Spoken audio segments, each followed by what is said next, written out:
Welcome back, guys. In the previous lectures, we have discussed about the HTML DOM manipulation using JavaScript and jQuery. Now this video onwards, we are going to see browser DOM.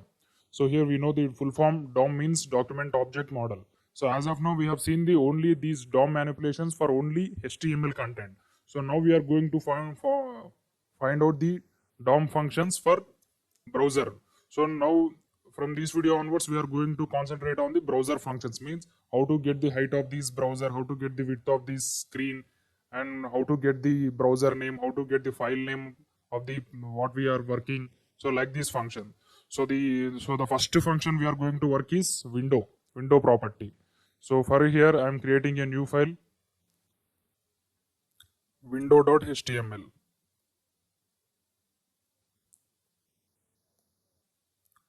So in this video, we are going to learn how to get the height of this window and width of the window. So here there are two properties in the browser for getting height and width. So the first property is window and the second property is screen. So if you want to find the height and width of this browser using the window, it will give the height from here to here. So I am placing the cursor here, this line to this line. So it will exclude this header part, means this Chrome header part, this Google title, this URL, and these add-ons. So whenever you want to work with this complete total screen, then you have to use the screen property. So if you use window property, it will give the height from this area to this area. If you use screen property, it will give the height of the whole screen. So now we are going to find how to get height and width of the browser programmatically. So first I will create a HTML snippet in this window.html file.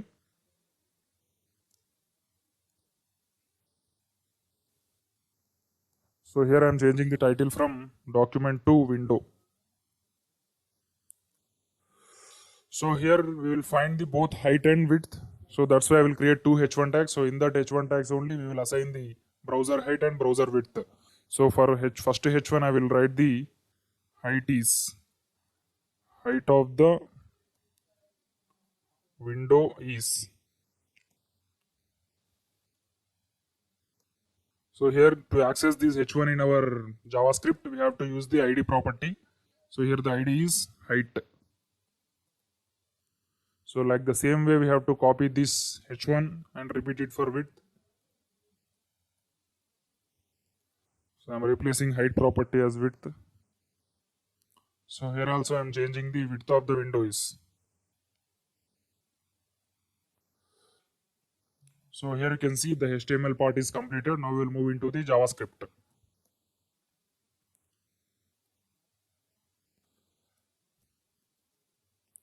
So here I am not using any jQuery syntax. We will complete use the traditional JavaScript only. So first we will change the height of the screen. Not changing, we will get the height of the screen. So to access this HTML element in JavaScript, we have to initialize this var h. So here h is the height. H is equal to document dot get element by id. So here we have to write the id of this h1 tag. Here the id is height. So that's it. In the same way, we have to declare any other variable for width also. So I'm replacing this h with w. W means width. So here also I'm changing the id from height to width. So as of now, we have accessed the HTML elements using the document.getElementById method in JavaScript. So now we need to assign the actual height and width to these h variable and w variable. So here I've already said in this video we are going to learn about window property. In the next video we are going to learn about screen property. So as of now we have to use the window. So to change any HTML element text we have to use the .inner HTML method. So I'm using h.inner HTML equal to, so in this text only we are giving the height of the browser.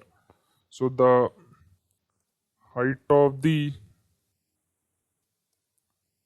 window is, so to get the height of the window using window property we have to use window dot inner height.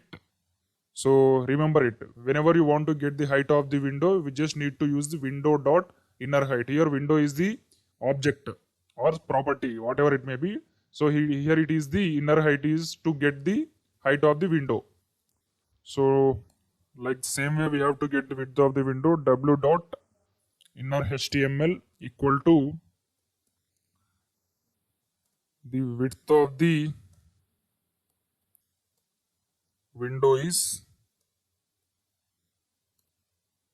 plus, because we are concatenating the variable with string, that's why we need to use the plus operator. Window dot inner width. So window dot inner height will give the height of the window. Window dot inner width will give the width of the window. So now we will check it, what is the height of the window and what is the width of the window we are using in the browser. So I am going to open Google Chrome and I will refresh the page with our file name. So here the file name is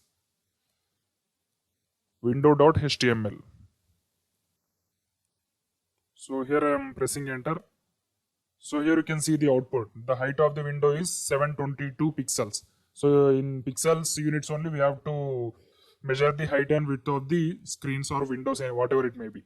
So here the width of the window is 1536 pixels. So this is the height from this line to this.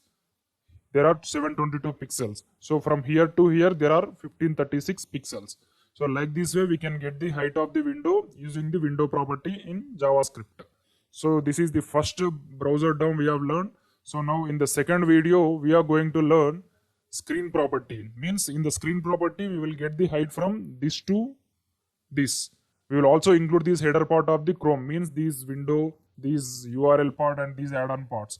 So if you use screen property, the width will be remain same, because here there is no extra plugins or any extra area for this width. So for window and for screen, the width is same. Only the height will change. So in the next video, we are going to see the height and width of the screen. Thank you. See you in the next class.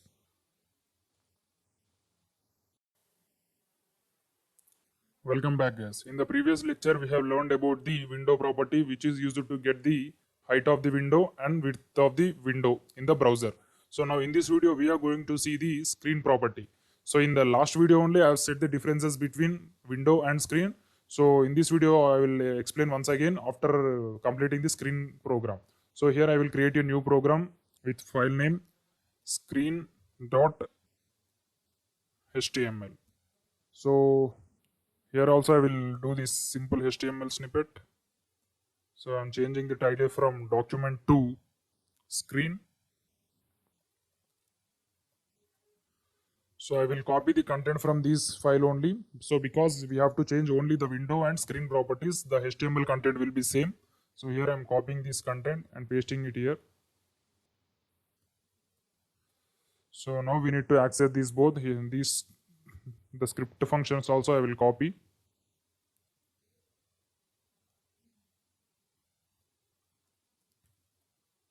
So I will remove this both text, inner HTML text.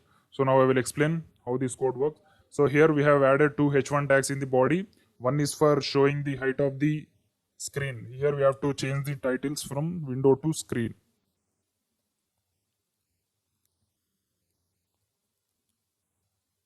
So here we have created two titles. So the first one is the height of the screen and the second one is width of the screen. In the last video, we have learned about the height of the window. In this video, we are going to learn about height of the screen. So here, where h is equal to document.getElement by id, here this content is same. So now we are going to add the height and width of the screen to this h and w. So I am writing h dot inner html equal to, we have to write this some text in the colons, the height of the screen is plus. So here we have to access the screen object, screen dot height. That's it. So if you want to work with window, you have to use inner height. So if you want to work with screen, you have to just use only height. So for the width also we use same thing. Sorry, w dot inner html, the width of the screen is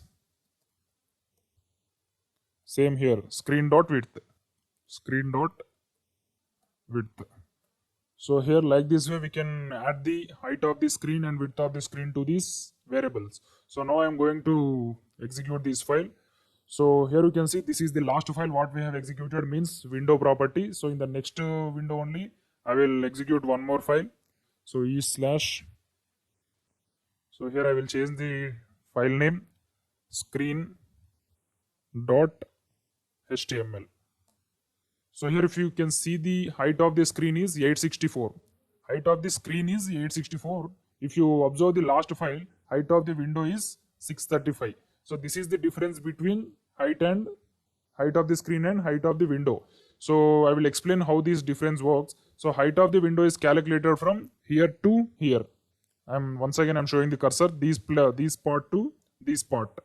So height of the screen is calculated from entire screen. This total screen will be calculated as monitor screen. So height of the screen means total monitor screen.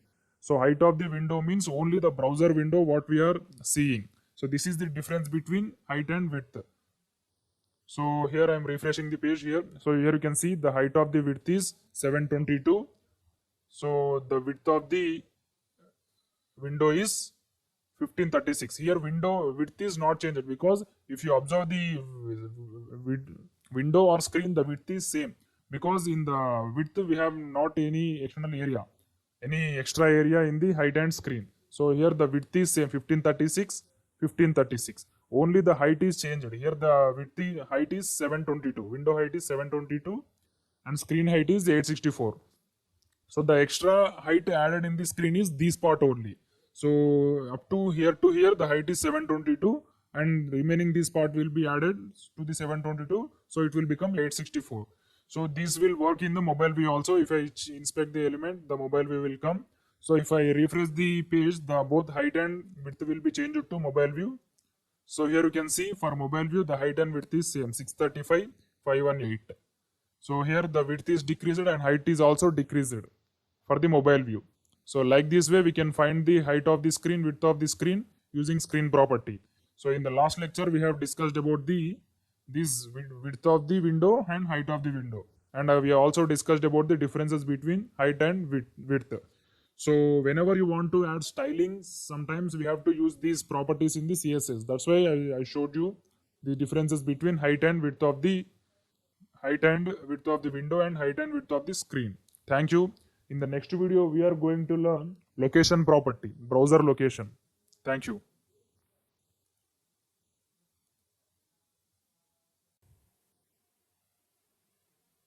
Welcome back, guys. In the last two lectures, we have discussed about the window property and screen property. So now in this video, we are going to discuss about location property.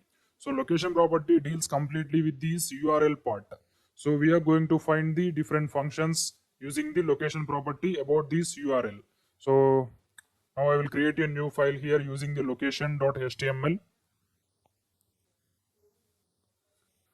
Location.html.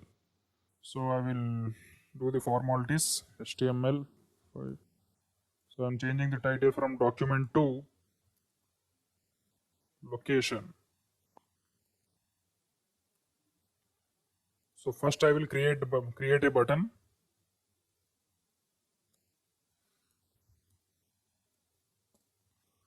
On click.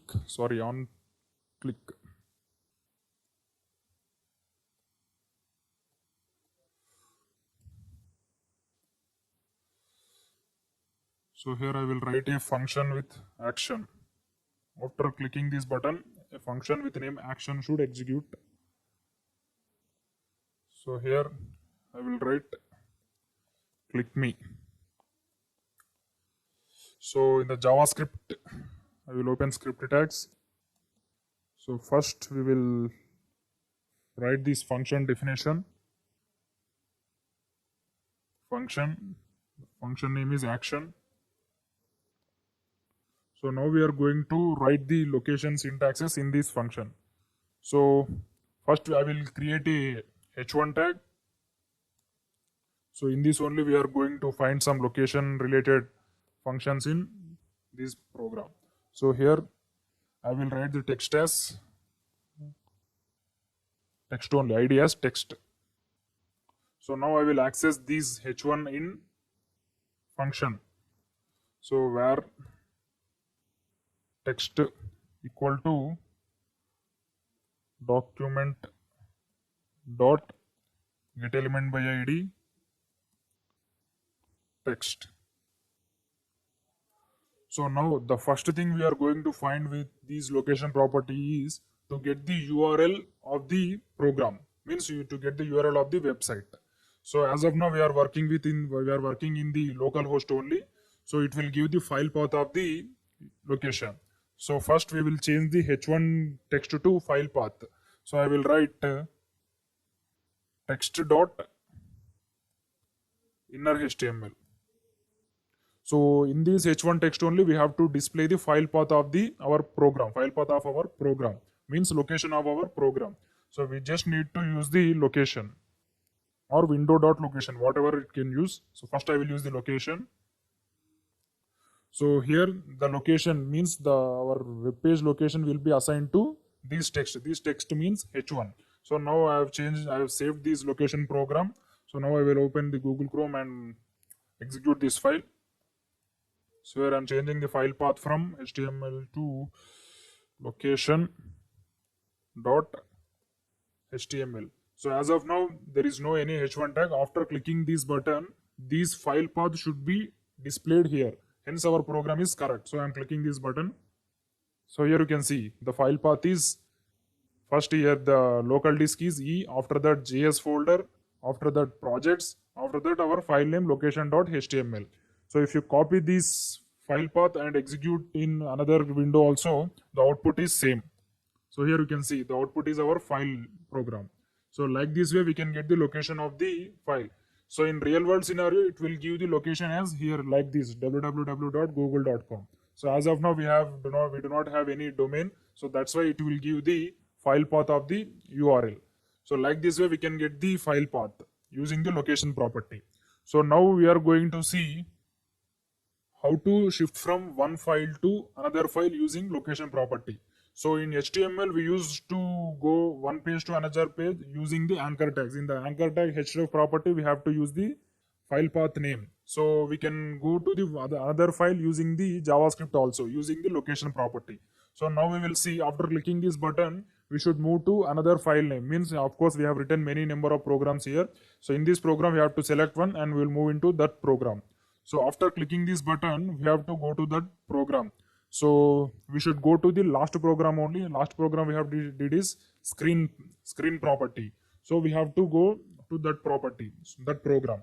So to go to that program, we have to use window dot location equal to, here we have to write the file name, means which file you want to go. So here we want to go to the screen.html. Screen.html. So here the screen.html is present in this folder only. That's why we need not to mention any local disk name or any colons or anything etc. We just need to mention the file name. So here I am pressing Ctrl S.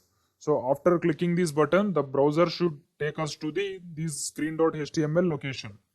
So here I am refreshing the page. So after clicking this button, we have to go to the screen program. So I am clicking this button. So here you can see we have in the screen program. So like this way we can shift from one page to another page or one program to another page in JavaScript using location. So once again I will change the screen to some other program, and once again I will explain. So here we are going to the, so one of our project, here we have did the where it is meals project, JS meals project, where it is JS meals. So here it is the project. So after clicking this button, we should go to this project. So that's why I will change the title from location to meals.html. So after clicking this button, the action should perform with windows.location meals.html. So after clicking this button, the browser will take us to this location meals.html. So I will click this button. First I will change the text here. So the file name is location.html. So here you can see after clicking this button, we must go to the project, means our meals project. So I'm clicking this button. So here you can see we are in the meals project folder. So here you can see our last project, what we have discussed in the jQuery Ajax project. So like this way, we can shift from one page to another page. So we can also shift using the conditions also. So if you want to shift from one page to another page in anchor tags, we have to do normally. We cannot mention any condition. Based on the condition, we have to move from one page to another page. So while using location property, we can use the condition. So suppose if I'm writing, if something, you can write any condition here. If true only, we have to change the location from this location.html to meals.html. Else we can change the location from, so other location, I will write one more location, window dot location equal to our last program, means screen.html. So like this way, we can apply conditions to our locations. So if the condition is true, the console will take us to the meals.html program. So if the condition is false, the console will take us to the screen.html program. So here I will refresh the page. So I'm refreshing the page. Here the condition is true. So it should take us to the meals.html program. So I will click on this button. So here you can see it take us to the meals.html program. So I will refresh it once again. I will change the text from true to false. So if the condition is false, the else part will be executed. So in the else part, there is a window.location is equal to screen.html. So after clicking this button, the browser should take us to the screen.html program. So now I will click the button and first I will refresh the page. So in the before click, we have gone to project dot means meals project. So here we have changed the if condition from true to false to true to false. So here the output must be screen.html after clicking the button. So I will click the button.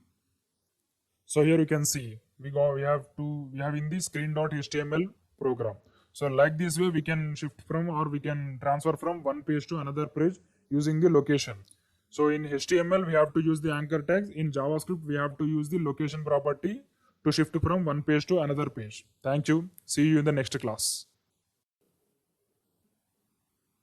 Welcome back, guys. In the previous lecture, we have discussed about the location property. In this video, we are going to discuss our last topic in the browser DOM. So the topic name is JS timing. So this topic is used whenever you want to execute a function or action after certain time limit. Suppose if you want to click a button, after clicking the button, we need to wait 3 seconds. So after the 3 seconds, we need to perform the action. So in that kind of cases, we have to use the JS timing properties. So here I will create a new function for that, new file name for that. So the file name is JS timing.html. So first I will write the HTML code. So I'm changing the title from document to JS timing.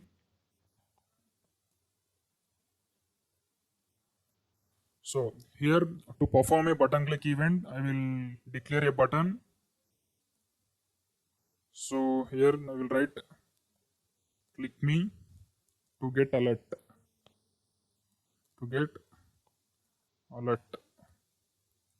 So here first we will write the on click function. So once we will check whether the button is created or not. So I will open Google Chrome and I will write the file path in the URL. So here the file name is jstiming.html.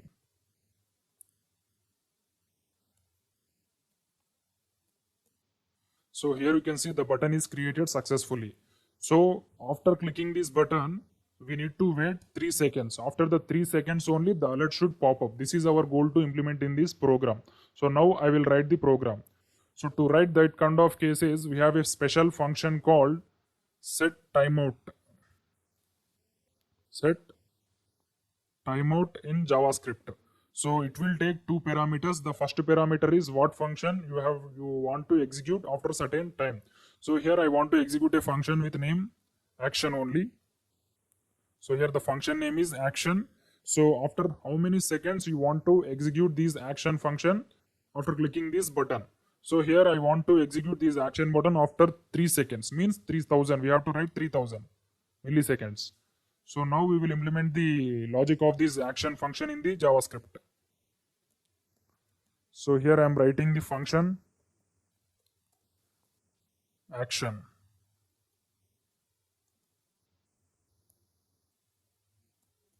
So in this we have to implement some logic. So for example, I will alert with some text. The button is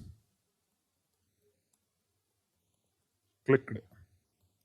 So this is the logic of the action function. So after clicking this button, the browser should wait 3 seconds. So after 3 seconds only, it should pop up the alert. So this is our goal. So now I will refresh the page. So here I have refreshed the page. First I will click the button. So it should wait up to 3 seconds. After the 3 seconds only, it should pop up the alert with the text the button is clicked. So now I am going to click this button. So here I am clicking this button. So the alert is popped up immediately. So there is something mistake in this. So we will go to the console, Visual Studio Code and check it. So what is the mistake is there is only one line in HTML. So there must be mistake in only HTML only because JavaScript code is exactly correct only.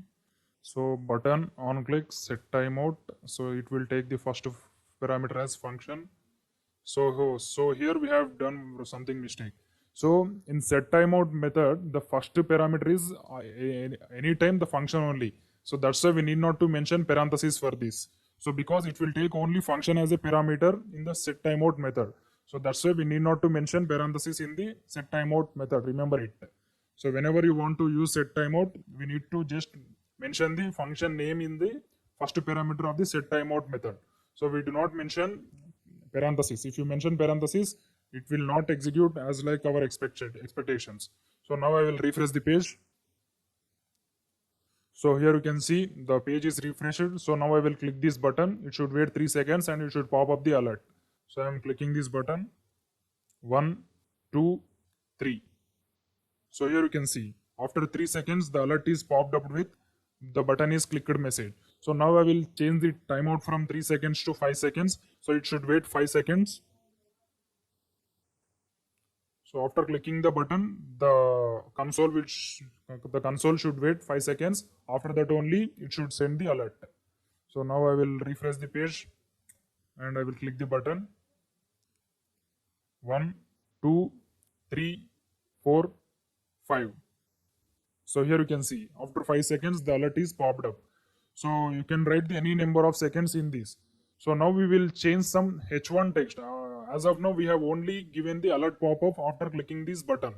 So now we want to change the H1 text after 5 seconds. So that's why I will create a simple H1 tag with ID text. So the ID is text. So here initially the text is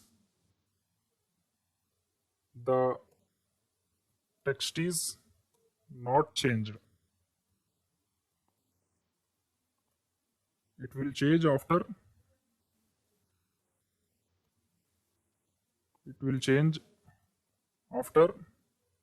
5 seconds. So after clicking the button, the H1 should change from this text to, we have to change it to some other text. Means first we have to access this H1 element where x is equal to document dot get element by ID. So here the text is ID. So that's why I will writing text. So now we need to change the text after 5 seconds. So x dot inner HTML equal to.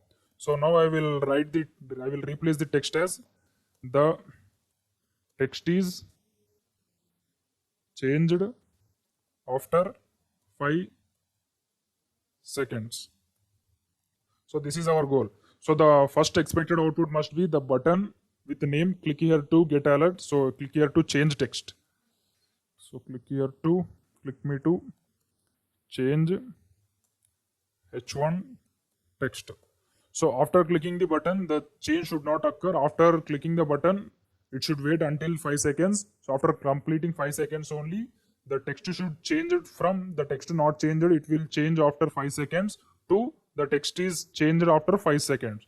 So now I will see the logic in Google Chrome, whether it is implemented successfully or not. So here I am refreshing the page. So here you can see the output. So here there is a button click me to change h1 text. So initially the text is not changed, it will change. So here the change spelling is wrong. change.